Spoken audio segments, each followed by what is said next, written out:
प्रत्येक कार्यकर्ता के द्वारा खून पसीने से। ठीक है प्रवीण जी, आपके पास आएंगे दोबारा।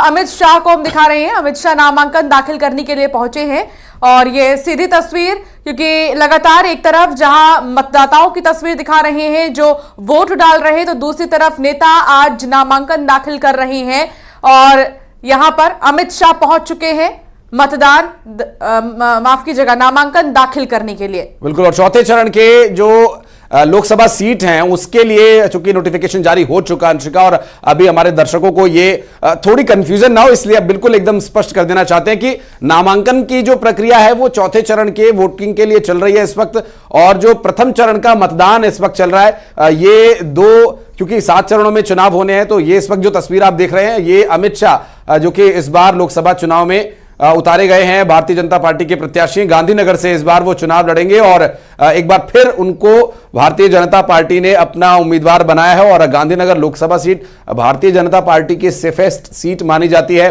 और यहां से भारतीय जनता पार्टी ने अपने सबसे प्रमुख चेहरों में से एक अमित शाह को चुनावी मैदान में उतारा है। नॉमिनेशन फाइल करने के लिए पहुंचे हैं और गुजरात बीजेपी के कुछ नेता उनके साथ मौजूद हैं और साथ ही गुजरात के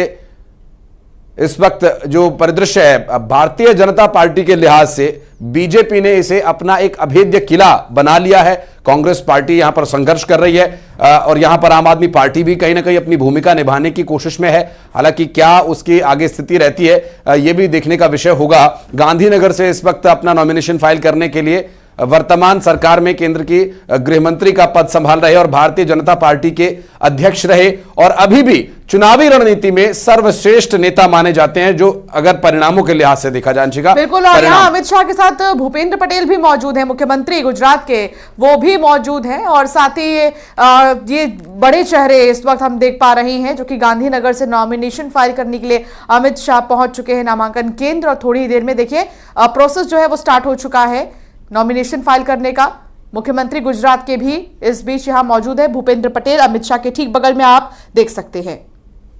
और तस्वीरें भी हम अपने दर्शकों को लगातार दिखाते रहे क्योंकि खबरें पूरी दुनिया की जो अभी जरूरी हमारे दर्शकों तक पहुंचाना उनमें अभी सर्व जो प्रमुखता है वो इलेक्शन से जुड़ी हुई खबरों को हम दे रहे हैं क्योंकि फर्स्ट फेज का ये वोटिंग चल रहा है मध्य प्रदेश की 6 और 1 छत्तीसगढ़ की लोकसभा सीट पर। साथ ही साथ जो नॉमिनेशन की प्रक्रिया है वो भी इस वक्त जारी है और चौथे चरण के लिए जो मतदान होना है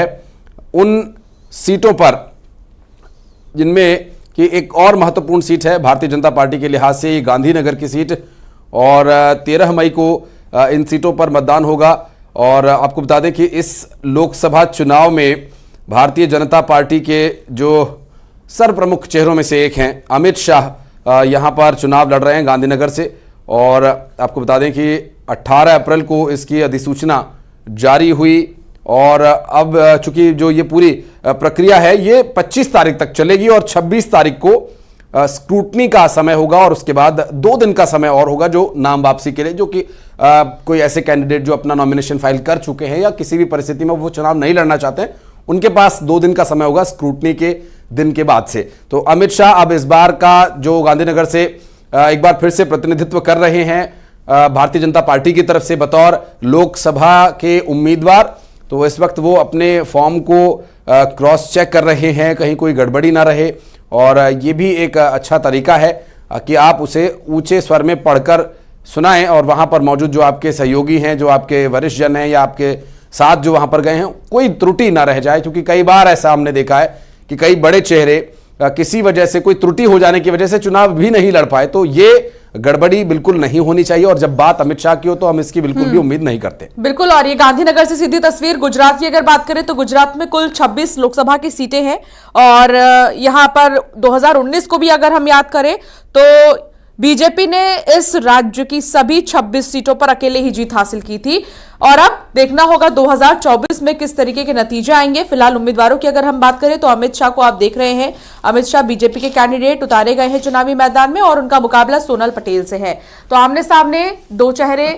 और अमित शाह ने नामांकन दाखिल कर दिया है। जो पूरा प्रोसेस होता है, जो पूरा फॉर्म्स होता है जो फिल करने का, वो अमित शाह इस वक्त करते हुए नजर आ रहे हैं। सिग्नेचर्स और तमाम जो डिटेल्स भरने होते हैं वो करते हुए नामांकन केंद्र से ये सीधी तस्वीर गृह मंत्री अमित शाह की आप देख रहे हैं जो कि गांधीनगर से प्रत्याशी उतारे गए हैं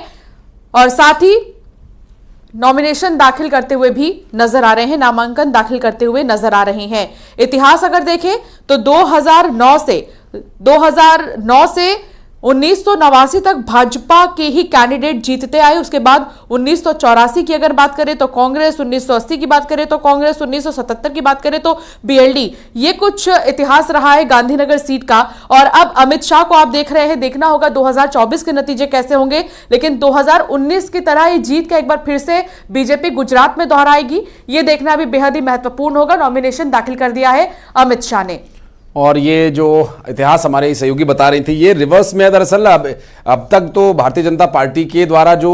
लोकतंत्र में अभी एक तरफ हम देख रहे हैं कि उत्सव भारतीय जनता पार्टी के अलावा कांग्रेस और सभी राजनीतिक दल तो मना ही रहे हैं, आम लोग भी इसमें अपनी भागीदारी निभा रहे हैं। और ये जिम्मेदारी जो है वो हर कैंडिडेट की है कि वो अपना नॉमिनेशन फाइल सही समय पर करे। और अमूमन हमने देखा है अंशिका कि जो बड़े चेहरे होते हैं, जो दिग्गज नेता होते हैं, वो बड़े गाजे बाजे के साथ और बहुत ही बिल्कुल अंत समय में जो नॉमिनेशन की आखिरी डेट तक जाकर यहाँ पर नॉमिनेशन फाइल करते हैं। और अब ये सही समय पर लगातार जो नॉमिनेशन फाइलिंग है वो भी हमने आपको दिखाया और बातचीत का सिलसिला आगे बढ़ाया।